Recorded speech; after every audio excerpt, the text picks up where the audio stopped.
aiwa zvekwaola hazida kutaura ndabasa nezvakaitika kwaola, but I want to give flowers nemukadzi wahodza. Kimberly, mukadzi wahodza akasimba. Munoziva kuti this lady is the breadwinner. Do you know kuti this girl, she's the breadwinner.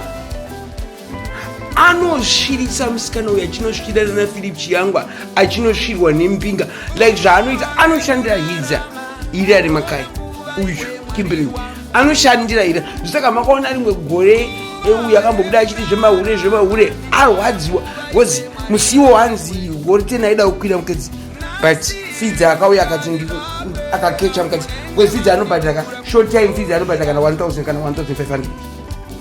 Saka Kimberly munhu anenge achida kugara achipisa paInstagram, peace. Saka aida kuita mari because music yahodza haisi kupinza mbizinari, amba aenda abva akechwa. Saka andifidza sometimes anoti akakecha kana 1 hour anogona kungokutora kana 2 kana 3 hours.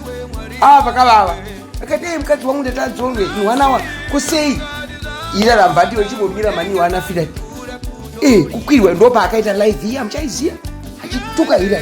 Saka uyu ndiye breadwinner mukadzi. Kumba kwenyu uri kuendesa mari yewe iri kumbotenda wabereki wako iwe musika. Usangochengete marombe epaharare.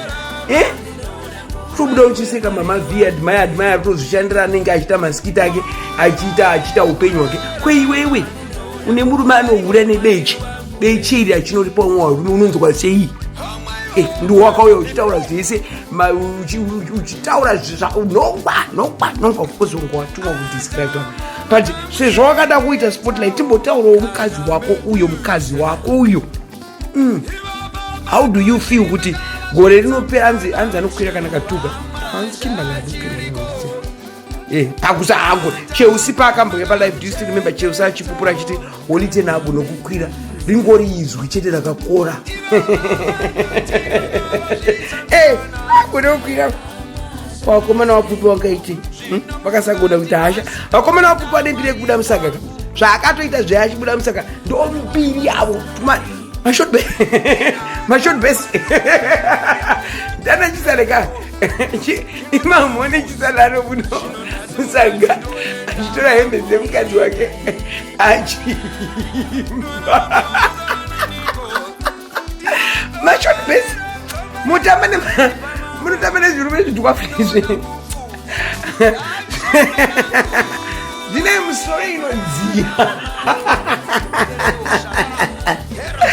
Saka Kimberly tinokupa maruva ako andikuona mukomana nenguyu nditomudi chikugadhena tomudi chiko mukomana webasa usazi murume wako zvawakaita izvazviitwe zvaunoita mupama uchitora beshe uyu richikwirwa nzimwe musitawazi anga atori nemari chai tawazi akasvira ingasvirwe natawazi hauna kuona makwapa akaita pabridge kwamuselekte anzi anongoda mari chete mari chete mari uzodemboti wakasire iko Cheusi was a bitch but anga ineka kuremekedza so Cheusi anambobvira ambokuurira uyi muri mese holiten. Asi uyu mukadzi uyu kuti ndo contract of agreement yenyu yamakawirirana mumba iyoyo. Who knows zvinhu zvavo mamazuva kusvika pakuti mukadzi enda unohura kwaushandei kana kunoshanda marestaurants.